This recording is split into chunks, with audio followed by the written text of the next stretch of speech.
Good morning, everybody. Welcome back to the lecture series of microprocessors and microcontrollers. In our today's lecture, lecture number 22, we'll be having a recap of the last few lectures, what we have seen from lecture number 15 onwards till the last lecture 21.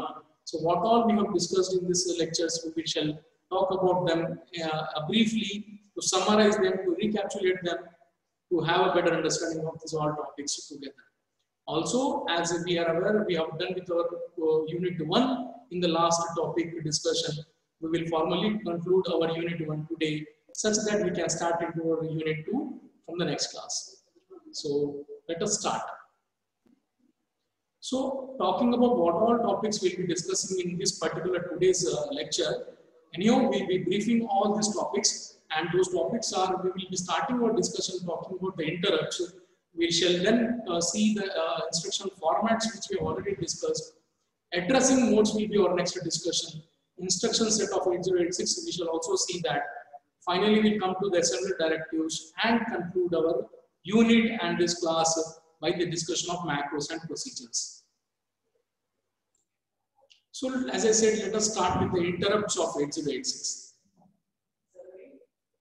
So while discussing interrupts, we have seen what is exactly an interrupt condition is. Interrupt condition is something which causes the processor or basically a computer also to terminate temporarily the work what is being carried out and have a service to that particular interrupt.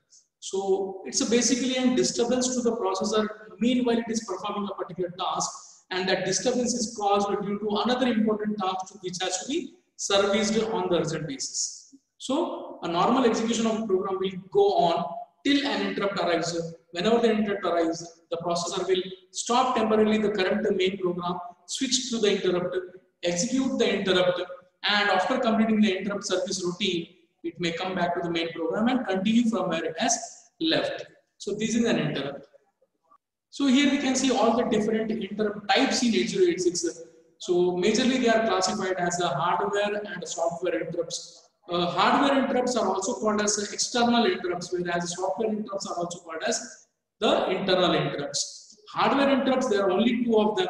We have already discussed them while discussing the pin diagram of its pin number 17 and pin number 18. So this is our pin number 17 non-muscular interrupt, and pin number 18 is our interrupt request INTR. And coming to the software interrupts, there are totally 256 software interrupts in 8086, starting in the interrupt number 0 till interrupt 255. So 256 software interrupts are there. And as I earlier also tried to explain to you, whenever the processor is performing a main program's execution, and if the interrupt triggers to it, the interrupt will make that processor to stop that main program execution and do this following steps. That is, push the flag register, clear the interrupt and trap flag, push the CS and IP, and load the CSIP of the corresponding interrupt service routine such that it can go to the interrupt service routine, execute the instructions in that interrupt service routine, and at last at the interrupt service routine end, it may find an IRET instruction which will make the processor to return from that interrupt service routine. And on returning, what it does, it will pop out again that CSIP and the flag values which has earlier been saved onto the stack such that it can go back to the main program exactly the point where it has left and continue from there.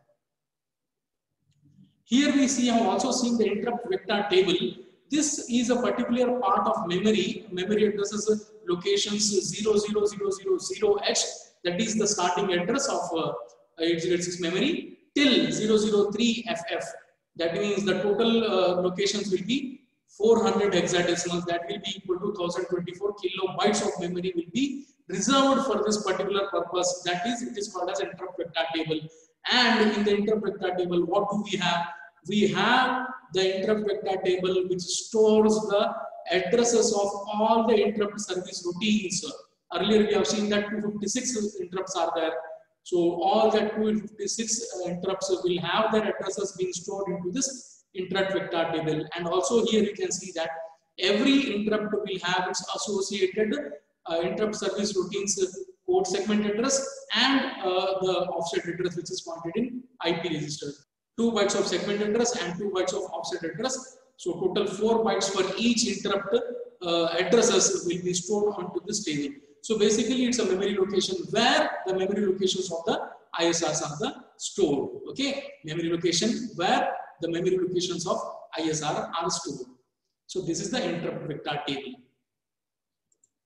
We have also seen how exactly just by having the interrupt number, we can calculate the address of the location of interrupt service routines address in the interrupt vector table.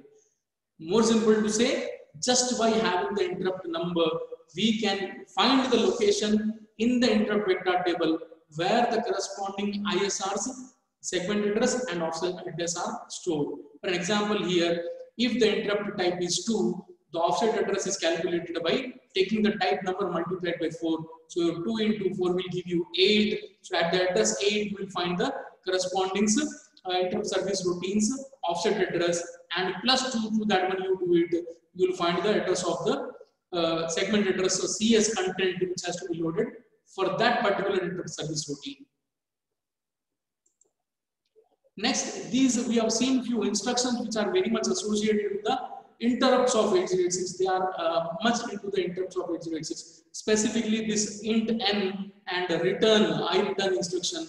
Int n is the way to which we call the interrupt service routine into the main program softwarely, and IRET is the means from where we can return back to the main program from the interrupt service routine, because every interrupt service routine will terminate by this particular instruction.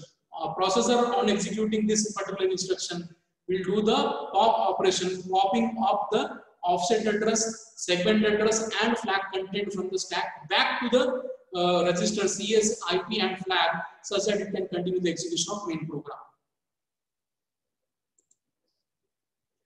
We have also seen what happens to the 8086 when we reset it. So on reset, what generally happens is that it basically clears everything in the 8086 system.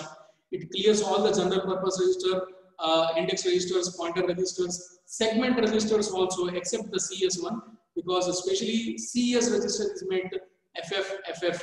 Intentionally it does that particular thing. As earlier we have seen that interrupt vector table is located at the addresses 00000H till 003FF. So on reset, if the CS also becomes 0, by default it will point to the interrupt vector table upon reset. So to avoid this particular situation, CS instead becomes FF and not 0000 upon the reset. And all the registers, its flags, its internal ALU, all will be cleared upon the reset. And how to reset it? We have to give a signal upon the reset pin of 8086 continuously for 4 time cycles, such that the whole processor can reset. Next, we have talked about the instructions formats in the 8086. Here you can see instruction formats. There are all different instruction formats available. As earlier while discussing the architecture of 8086, we have seen that in the bus interface unit, there is an instruction queue available, and the job of instruction queue is to hold the prefetch the instructions into the processor such that the execution unit can collect it from there, decode it and execute it very fast. And for this purpose, we have an instruction queue in it. And the size of instruction queue is exactly 6 bytes, and it is due to the reason that all the different instruction formats in 8086 we shall be seeing now, and the maximum possible size of the instruction of any instruction in 8086 assembly language will be of 6 bytes in size. So that is why we have a 6 byte of instruction queue in 8086. So here we have seen all the different instruction sizes: 1 byte instructions, 2 byte instructions, 3 byte instructions, 4, 5 and 6 byte instructions. And we have all the different kinds of instructions here. Just to understand briefly what these are, we have it in a structure called as an opcode and operand. Any instruction will have this thing. We have to tell what operation we have to perform first, then we have to tell upon what operands we have, what data we have to perform that operation. So here the opcode field of that particular formation, you can see here it will be something like this. So here we will be having an opcode of 6 bits, then followed by these 2 particular bits, D and W, about which also we have seen earlier very clearly. D is for making the decision whether the indicated operand will be a destination or a source. D stands for destination, so that is high. The indicated register will be a destination. And W here is to tell whether the process going on will be upon 8-bit operands or 16-bit operands. So basically 8-bit operation or 16-bit operation, that indication will be there, be given in the opcode by this W bit. Next here we have, as I've told you that in the general formation we'll be having an opcode and operand, but in some cases that thing can be extended by 1 or 2 bytes or sometimes 3 bytes, sometimes 4 bytes by the other things associated, and what they are, we may have no additional byte, but that is obvious case. Otherwise we may have 1 or 2 bytes of immediate data. In the immediate addressing mode, you will be finding that we will write an immediate data operand into the instruction itself. So that time the size of that instruction may change according to the size of immediate data, which can be a 8-bit or 16-bit. Also, we have seen that there can be a 2 bytes of an effective address for the direct addressing modes. The instruction may contain an operation followed by the operand. In one of the operands, we will be having your direct addressing. So direct addressing of the data can be there in one of the instructions. Then we can have 1 or 2 bytes of displacement into that particular instruction given. And what basically a displacement is, always understand that in 8086 operand access could be either immediate, or it can be there in register, or it can be there in memory address. Sometimes what we can in what way we can address the 8086 data, operand data, is that in the case the effective address of that operand would be a directly written like this, in particular case direct addressing. Sometimes that may be in one of the registers and that register will be written there, and sometimes it may be a combination of that register and displacement number. That means a part of the effective address of the operand will be there in a register and another part will be there in the given displacement number.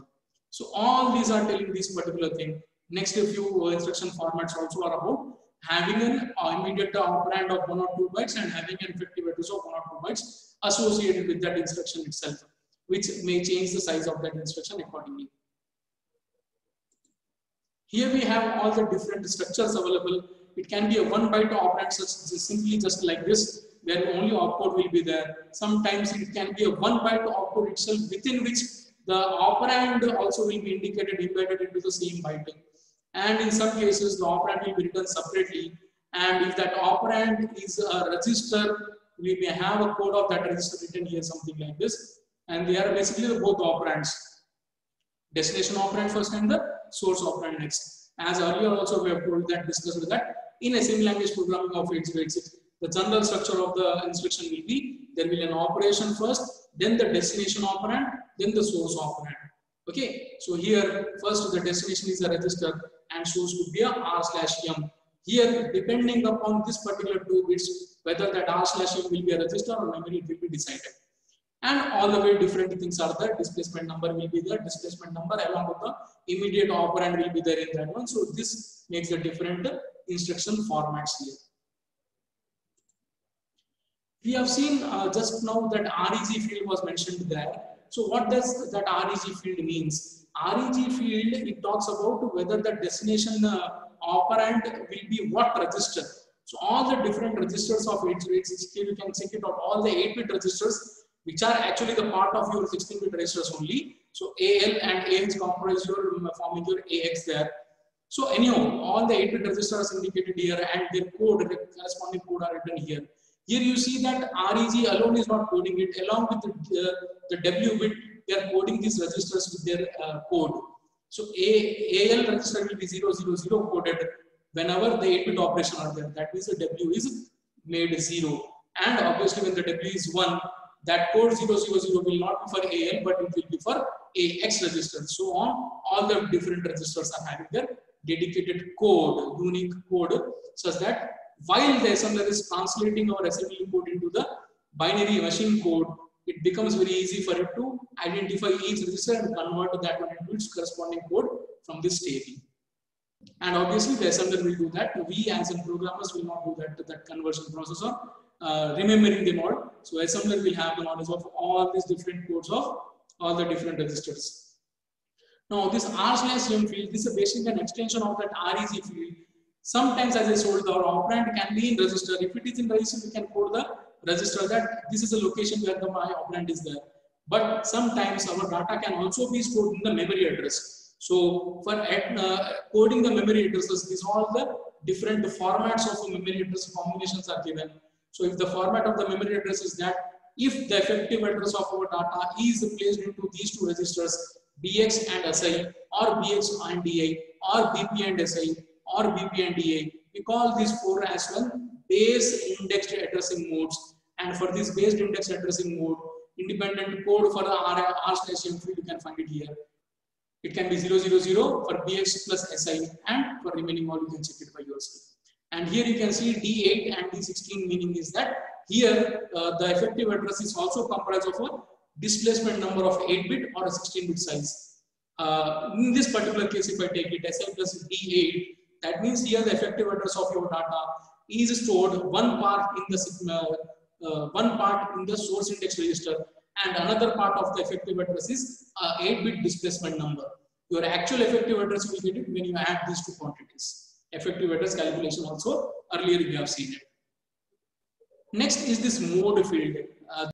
This mode field is available as a 2-bit code for the second byte of that our instructions. Generally, the first 2 bits of the second byte will be this mode bit, and here you see that if it is mode bit 00, it indicates that there will be no displacement portion in the effective address calculation. And if it is 01, the lower order displacement will be there. If it is 10, it will be the lower order plus higher order. That means a 16-bit displacement will be there. And if it is this mode bit is 11, we say that the R/M field will not be a memory field, but it will be a register field. So all the codes for register earlier we have seen in the earlier table can apply for this R/M field in this case. So this is the mode calculations. Next is we have seen one particular example also by taking an instruction in our hand and hand coded it into machine code. Earlier the hand coding was the common practice, but nowadays due to the advancements in the technologies and less human efforts to be involved in that one, we have this assembler which will do our work by itself. So we need not to do the hand coding. Earlier we used to do the hand coding. Okay, hand coding means reading the instruction by ourselves, converting that opcode for the operation given there, and bringing the code for the mode bit, bringing the code for the REG field, bringing the code for the R/M field by ourselves. So how, if it is required to be done, and actually you can see this example to understand how exactly our assembler is doing that work. So our assembler is doing that work by having this dedicated code with it. So dictionary of the codes will be there for all the operations with the assembler. So just by seeing the move there, it can understand the code for the move have to be written as 10010 in the case of register type of addressing. So move instruction with the register type of addressing, it is coded as 10010, followed by the direction here. The direction or the that destination content will be whether that operand will be a destination or not. So on 0, the operand is not a destination. If it is 1, that operand we call as a destination. Okay, here we will be talking about this particular AL. So we will be encoding AL as a D is equal to 0 because AL is a source operand and not the destination. If it had been the destination, we would have written D bit as 1. W bit is also 0 because it's an 8-bit operation and not a 16-bit operation. For 16-bit operation, W bit would have been 1. And mode field is 1 because here our source operand is R/M field is a register and not the memory address. REG field code for AL is 000. R/M field, again the REG code for BL is 011. So this is how the hand coding is done. So when you write these numbers, binary numbers in sequence and convert that only to hexadecimal, we get 88C3H. Next, we have talked about the addressing modes of 8086. We have seen all the different possible ways we can address our source operand. So what does an addressing mode means? We know that every instruction of the program has to be operated upon a given data. And now the way in which you give the data to the computer for operation, that means the different way in which our source operand is denoted in the program, they are called as the addressing modes. And there are 3 basic ways of indicating them. Immediately writing the data itself into the instruction, or writing the memory address of that data into the instruction, or writing that data into one register earlier and then using that register into that one. So we have it register addressing mode, direct addressing mode, and register indirect is generally where the register contains the address of the data. Register indirect mode will be there, and obviously the immediate addressing mode is there. So here we have all the different groups of this addressing modes. Earlier we have classified them such that we can easily understand them. So having in the group 1, you can check it in the group 1. It is about the addressing modes for register and immediate type of data. Here our source data, source operand is either stored in the register or it is an immediate data in the instruction itself. So these two are the particular examples of that register where the data is stored into the register and or when the data is immediately written in the instruction. Our group 2 talks about the source data when the source data is stored in the memory address. So when the data is stored in the memory address, there are different ways in which we can access that data into the program of ours. And how do we do that one exactly is by any one of these 6 different addressing modes. We have detailedly also spoke about this different addressing modes in the earlier classes. Then comes the next group, group 3. This group group 3 is unique in a way that it is meant only for addressing the string type of data. Whenever our source data and destination data are the strings, not the integer data or the character data, you can say. And that time we will be talking about this particular addressing here, which is a string addressing. In the string addressing, our source operand data is a character or a string type of data. How exactly we will be working with that particular type of instructions also, later on in the instructions you can check it. But here, as we have talked about the addressing, how the source data, which is a string, is addressed, will be talked in this particular addressing mode, that is group 3. In group 4, we will be talking about the data when our data is not stored in the memory address, not stored in any register, and not given immediately in the instruction, but instead our data is being accessed from the input-output ports of the system. So in that cases, we'll be talking about our group 4 addressing, and here we have 2 different addressing in the group 4. That is our direct IO port addressing and indirect IO port addressing. About the direct and indirect earlier also we have seen. In the direct addressing mode, the address of our data to be accessed is given there. Here in this case, that will be the port address. And in the indirect addressing mode, the address of the data is first stored into some register and then it is being accessed in the instruction through that register. Okay, so it's indirect way of addressing our data. Then we have the relative addressing. In the relative addressing, we have seen that only we can say our control transfer instructions uses the relative addressing. Control transfer instructions means all the branching and looping instructions. They use this particular relative addressing to relating way in which the control displacement has to be done. Okay, displacement of the execution flow, where how much distance away, whether it will be forward or backward, and that indication type of things are addressed to this group 5 of our relative addressing mode thing. And the last group talks about the implied addressing, where you just write the operation and you need not to indicate any type of operand, because the assembler and the processor understand that operands are implied with the instruction itself. The best example under this one, repeatedly we have told that CLI, okay, or STI, these are all the different instructions are there which will be having an operation. For example, CLI, operation is clear and operand is I, that is instruction flag, and operand is I, that is our interrupt flag. Okay. So let us move into this assembly language programming of 8086. So what does an assembly language programming here means? So program is a set of instructions written to solve any problem. We know that one. And instructions are the directions which we provide to the processor such that it can execute a task. And the broadly, these computer languages are divided into 2 major things: low level and high level languages. High level languages are C, C++, Java, Oracle, Python. These all are called as high level languages, whereas low level languages, there are only 2 types of them. The lowest of that all is called as machine code, which is binaries, zeros and ones, which the machine or the processor can understand.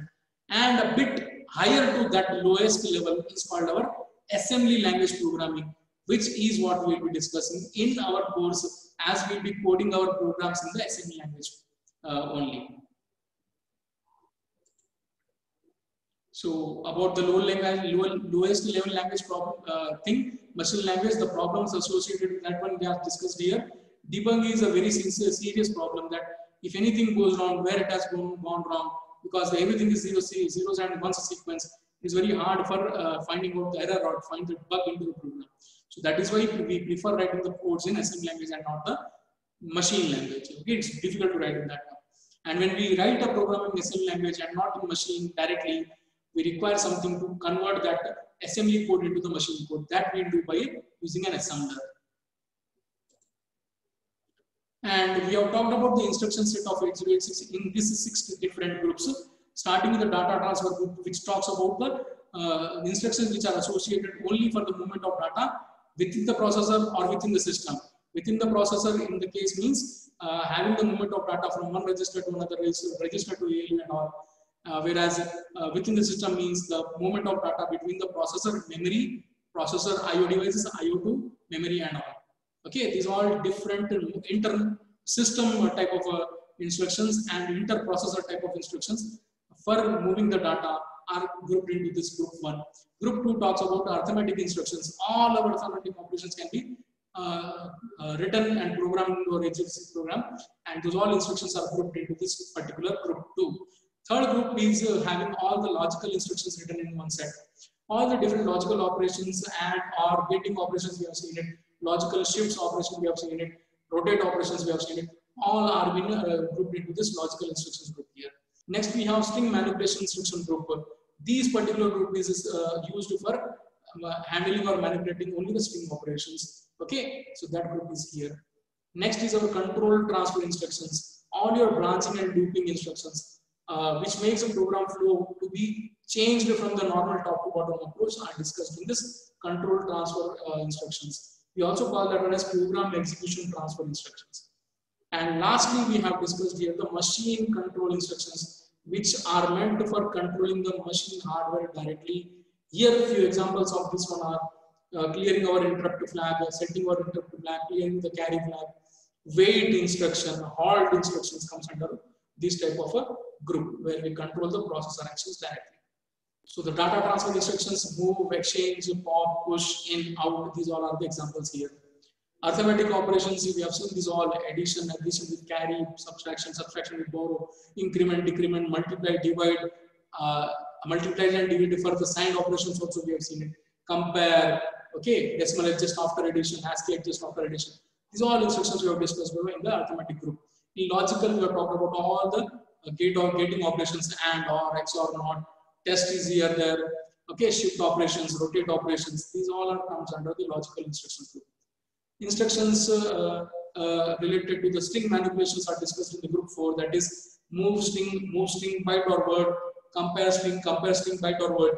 Every string manipulation instruction, when you find S there, that S can be replaced by SB or SW also. In general, we write just S to state that move string, but you want to be specific that move a byte or a word, you can write move string byte SB or move string word as SW. Okay, that is about the string manipulation instructions. Later we had this control transfer instructions. Their internal again categorization, that is unconditional transfers and conditional transfers. Conditional transfers again, whether there will be assigned conditional transfers or unsigned conditional transfers. These all we have checked, and here you can find all the different mnemonics under this particular group. That is call, return, jump greater, jump if lesser and equal to, jump if greater than equal to, jump below or equal to, jump above equal to, JZ, that is jump on 0, jump if not 0, jump if carry, jump if not carry, and loop instructions. These all we have discussed in this. Later on in the sixth group that we have talked about, there is a processor control instruction. Controls the processor directly by making the use of control flags, that is interrupt, we can directly take it, direction flag, we can take it, and all these different instructions are there in this. Assembly directives is what we will be discussing now. And what are assembly directives? These are the hints or the commands which a programmer gives to the assembler and not to the processor. That's why it is called as a pseudo instructions. Okay, here why we give them to the assembler? It makes the assembler to easily convert our assembly language code into the machine code. So we are helping the assembler to do this conversion process very easy. And these are the users listed here. Why assembly directives are used and for what purpose? These are all the different assembly directives we are seeing here. Define word, define byte, segment, and assume, org, end, even, equate, procedure, end, p, far, near, short, macro, end. Okay, and M is for macro, ending the macro. So what exactly this macro and procedures also there? That also we have seen it. Macros and procedures basically written in a way for making our assembly language program converted into a modular programming model. And in the modular programming model, we know that different modules or the parts of software development can be worked simultaneously, independently, but interchangeably. So these macros help us to make such type of program. Individually, what specific things are there in the macro and what specific things are there, the features of the procedures, we have seen it. Macro, here it is used for making the code to be repeated many times in the program as we require. How many times you want, that many times you can repeat that one here. But the macros are essentially used for shorter codes here, because the reason is that here every time you call a macro into the main program, it copy pastes the micro instructions to the main program. Okay, so inline execution will be there here. But because of the inline execution, one benefit it provides is that the execution time will be very less. So we can save a time of processing or executing our instructions here. One more benefit of the macro instructions is that we can pass direct parameters to the arguments assigned to the macro in the definition.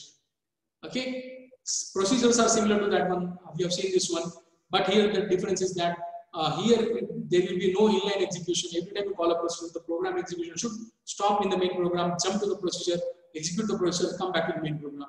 So every time this jumping and thing is required. Okay, so saving the stack, the status of the flags and addresses on the stack will be there. So time saving is not the benefit here in the procedure, but instead another benefit, important benefit is that the program size, actual size of the program for the processor can be reduced, because we write the instructions in the procedure only once, and every time to be executed, the execution flow will jump there and execute it back, such that the instructions are not copy pasted in the main program, which will eventually increase the size of the program. So here the procedure is not doing that. Okay, so that is the benefit of the procedures. And also it is to be noted that macros allows the parameter passing into the thing, but the procedure won't. Macros are similar to the functions in the higher level languages like C and Python, whereas procedures are similar to the subroutines in C language you might have studied. So macros and procedures comparison table is here. Some common points are there, so you can check it out this one. We have seen lastly the few sample programs. This is a basic program for addition of the two numbers. Here that addition is done with the using immediate address remove. Why? Because here the operation is addition, and that addition is using the source operand as an immediate number. You can check it. Also, we have seen a few more programs, each one for doing the addition operation using indexed address remove, a sorting program, and a string comparison program.